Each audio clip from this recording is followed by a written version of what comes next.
Hi friends, hypothalamus பற்றி இப்போ நம்ம பார்க்க போகிறோம். பிரெயினில் ஒரு பகுதி நான் ஆல்ரெடி சொல்லியிருக்கேன். ஹைப்போதலமஸ்ன்றது அதுதான் உனக்கு பசிக்குது சாப்பிடு அப்படின்ற கமெண்ட் பண்ணோம். இப்போ நம்ம சாப்பிட்டுக்கிட்டே இருக்கிறோம்.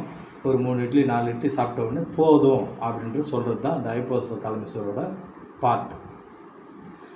அதுக்கு மேலே நம்ம திணிச்சு 2 வாய் 3 வாய் சாப்பிட்டோம்னா நம்மளால் முழுங்கவே முடியாது, குழந்தைங்களால முழுங்கவே முடியாது. அந்த முழுங்குறன்ற ஆக்ஷனை வந்து கட் ஆகிடும். அதுதான் இந்த ஹைப்போதலமஸோட பவர். இப்போது டிவிஸ் பார்த்துட்டே சாப்பிட்றாங்க, மொபைல் பார்த்துட்டே சாப்பிட்றாங்க.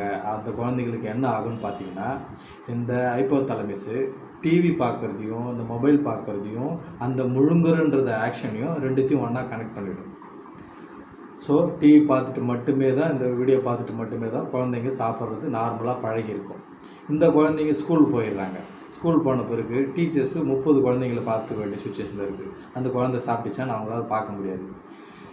சில குழந்தைங்க சாப்பாடு வச்ச உடனே முழுங்கிடும், சில குழந்தைங்க முழுங்க முடியாமல் அப்படியே நிற்கும். இதுக்கு என்ன ரீசன் பார்த்தீங்கன்னா, அப்படியே வச்சுருக்கு முழுங்க முடியாமல். இந்த முழுங்காதுன்ற ஹைப்போதலமஸ் போதும் ஸ்டாப் பண்ணுறதையும் டிவி பார்க்குற குழந்தைங்களுக்கு முதல்லையே ஸ்டார்ட் ஆகிடும். ஸோ அடம் பிடிக்கிற குழந்தைங்க முழுங்க முடியலன்றது காரணம் அது இல்லை. ஹைப்போதலமஸ் டிவி பார்த்தா தான் அவங்களுக்கு சாப்பிடுன்ற எண்ணமே தோணும். அந்த மாதிரி ராங் கமெண்டில் போயிடும். இதனால தான் அவங்களுக்கு ஃபோன் கொடுத்தா தான் சாப்பிடுன்ற சுச்சுவேஷன்லேயே வருவாங்க. ஸோ கரெக்டாக புரிஞ்சுருப்பீங்கன்னு நினைக்கிறேன்.